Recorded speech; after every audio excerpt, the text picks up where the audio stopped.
My parents took my inheritance and handed it to my unlucky brother.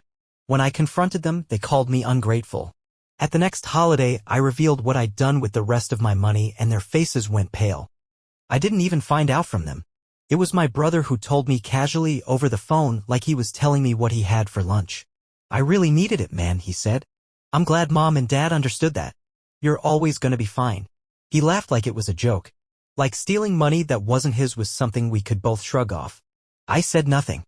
Just held the phone to my ear and stared out the window, watching a leaf spiral to the ground in the driveway. The money wasn't just money. It was from my grandfather, Dad's dad, who'd passed 2 years before. A quiet, sharp old man who barely smiled in photos but always remembered to hand me a folded bill for gas every time I visited. He left me and my brother equal shares of his estate. No conditions. No fine print. Just 2 equal parts. Simple. Direct. Intentional. I never touched my portion. Not once. It sat in a separate account, untouched, while I worked 2 jobs and put myself through grad school. I told myself I'd use it later when it mattered. My brother? He blew his half in 8 months. Crypto schemes. Sneakers. 2 weekend trips to Miami. A business idea that fizzled out before it ever started. When the dust settled, he had nothing to show for it. And now apparently he had mine. I drove over to my parents' house that night. Didn't call. Didn't text. They answered the door like nothing was wrong. My mom kissed my cheek. My dad made a joke about the traffic. And I stood there in the entryway, still in my coat, heart pounding. "You gave him my inheritance," I said. They both froze. My mom blinked first. "Sweetheart, it's not like that." "No?" "Then explain it to me." My dad stepped in. He was going through a hard time. "We figured." "You figured what?" I cut in. "That I didn't need it? That I'd be too polite to care? It's just money," my mom said quietly. "You're doing so well." That's when it hit me. To them, my stability wasn't something I'd built, it was something I owed them. I wasn't doing well. I was fine enough to sacrifice. And he? He was the baby. The screw-up. The poor thing who just needs a break. They didn't trust me to decide what to do with my own money. They just decided for me. I sat down at the kitchen table. Same table I did my homework on when I was 10. Same chair where I'd listened to them praise my brother for trying when he barely graduated high school while I brought home scholarships they never asked about. My voice came out low. That money was mine. It was going to waste, my dad said. You weren't using it. I was saving it. For what? I looked at him. For something I get to choose. My mom crossed her arms. Don't be ungrateful. We're family. We help each other. No, I said. You help him. I get used. Silence. Long and tight. Then my dad stood up and left the room. My mom didn't say goodbye. I walked myself out. I sat in my car for 15 minutes before starting the engine. Not because I didn't know where to go. Because I finally saw it clearly. This wasn't a one-time betrayal. This was the final straw in a long list of quiet cuts. The birthday parties where he got the better gifts because you don't care about stuff like that. The late-night calls asking me to co-sign loans because he's just not as organized as you. The vacations they took him on to lift his spirits while I got a pat on the back for being independent. I wasn't angry. Not in the way people expect. I was tired. Of being the reliable one. Of being the background character in my own family story. Of being robbed of agency then expected to smile about it. So I went home. And I started thinking. Not about how to get back at them. But about how to finally put myself first in a way they'd never be able to ignore again. After that night, I stopped visiting. No Sunday lunches. No checking in texts. No updates. It wasn't a protest. It wasn't revenge. It was a boundary. And for once, I didn't feel guilty for drawing it. They tried to patch it up at first. A message from my mom, don't let money come between us. A voicemail from my dad, your brothers had it rough, you know that. But they didn't say sorry. They didn't ask what I needed. They just tried to reset the narrative, the one where I'm always the rational one, the one who swallows his pride to keep the peace. Not this time. I focused on myself. I reviewed the numbers. There was still a portion of my inheritance untouched, money I'd kept in a separate investment account that even my parents didn't know about. It wasn't life-changing, but it was solid. Enough to do something with. And for the first time in a long time, I asked myself a simple question. What do I want? Not what's smart. Not what's safe. Not what makes my family proud. Me. I thought about starting over. Not from scratch, but from self. So I quit my job. Not impulsively. Not angrily. I had a solid resume, a decent cushion, and a plan.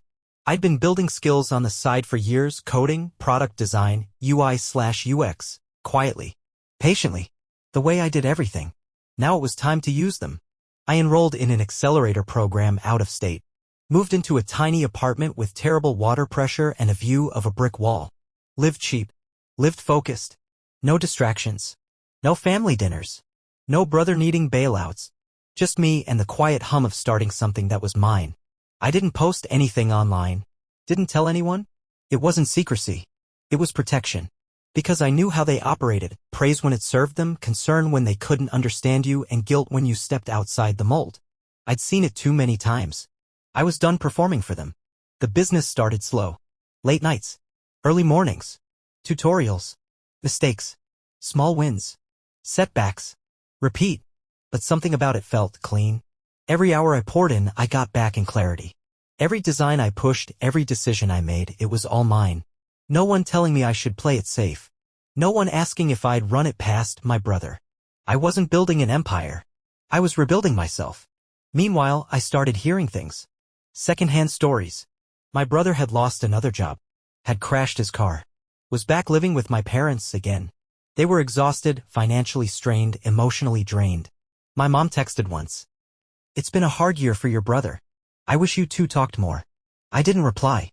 Because I remembered the last time I talked to him when he laughed about getting my inheritance like it was some harmless favor. He hadn't checked in on me once since. He'd just taken, like always. 6 months passed. Then a year. My startup took off slowly, then all at once. One deal led to another. One client turned into 5.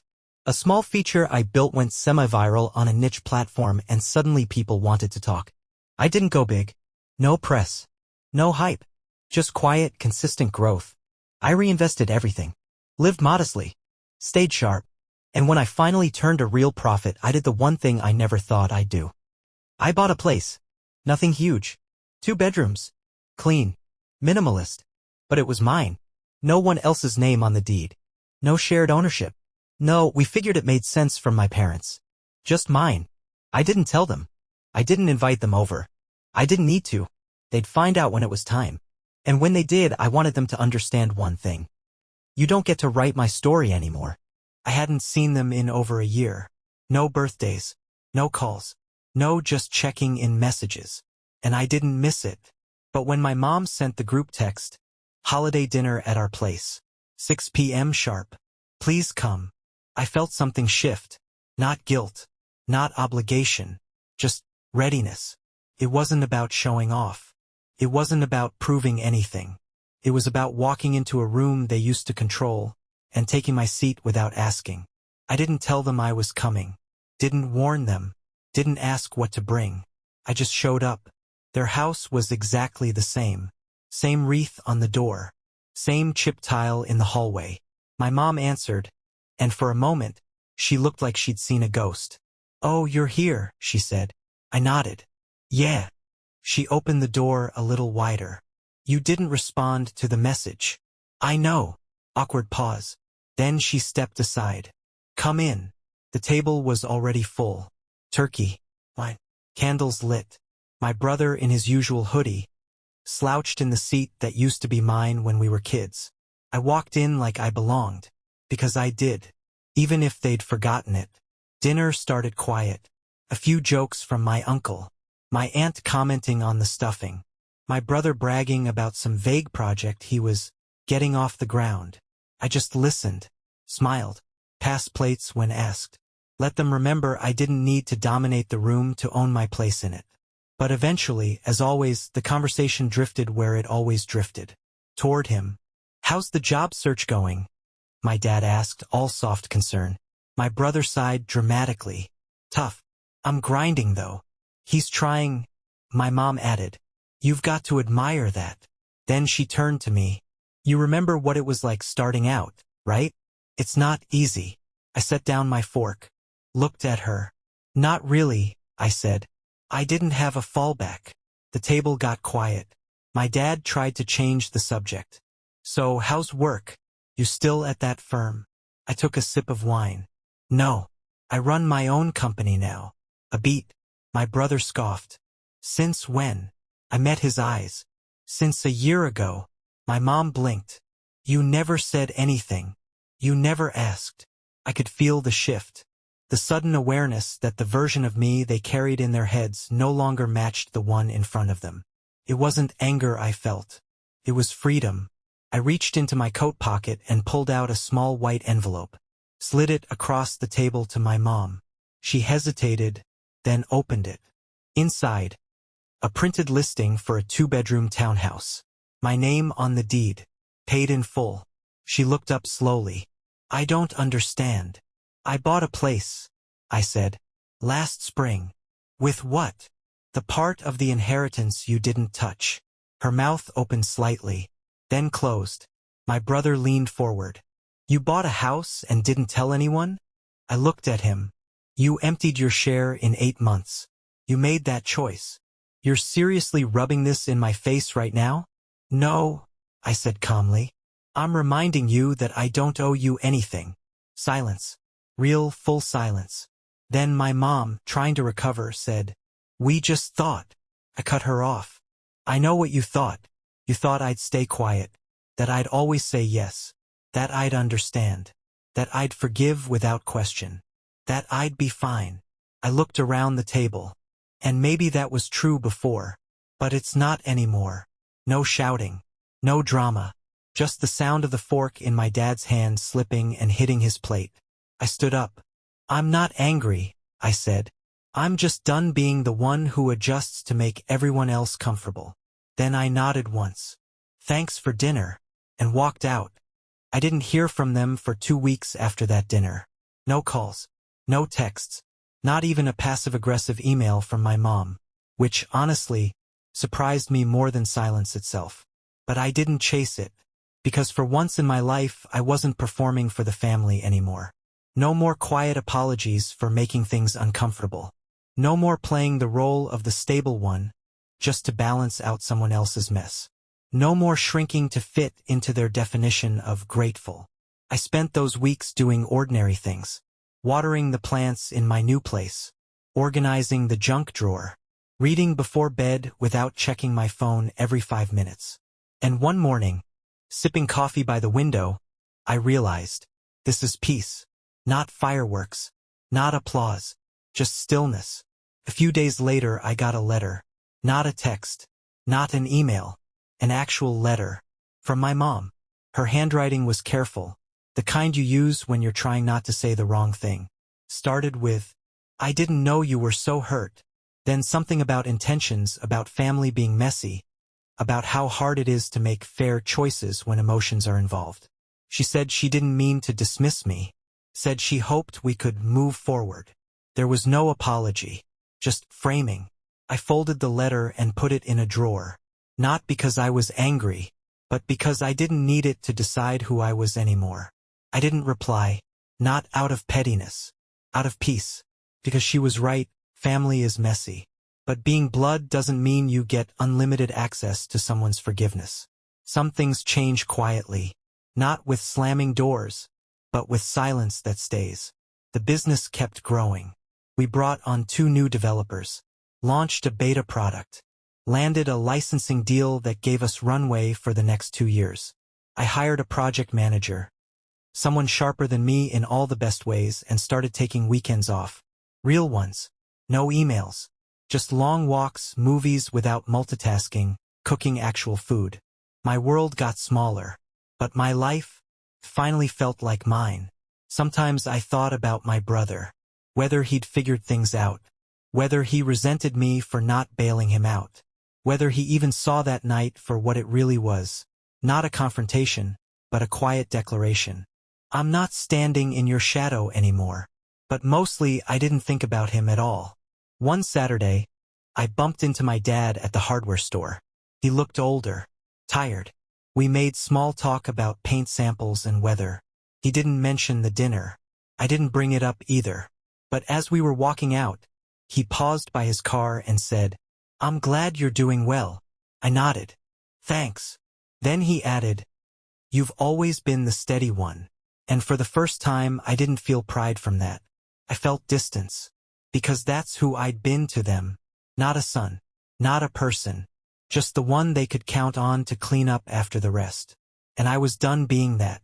I didn't stop loving them. I just stopped needing their version of love to feel whole. A year passed. Then too. We saw each other occasionally. Weddings, birthdays, moments where being absent would say too much. But the dynamic had shifted. No more sideways comments. No more guilt-wrapped favors. I never explained what I did with the rest of the money. I didn't need to. They knew. And that was enough. Some nights, I sit in my living room, lights low, favorite record playing, glass of something in my hand, and I remember the old version of me. The one who would have choked on the idea of disappointing anyone. The one who would have accepted your being difficult as truth. The one who would have called even after being called ungrateful. He's gone. Not erased, just released. And in his place is someone quiet, grounded, free. My name's on the deed now, on the company papers, on the decisions I make every day without second-guessing. And no one else's hand is steering any of it. Not out of defiance, out of choice. That's the thing about inheritance. It's not just about money. It's about what you're taught to believe you deserve. And I've decided, finally, that I deserve peace. Even if no one claps for it. Even if no one understands it. Even if it makes the people who once defined me feel uncomfortable.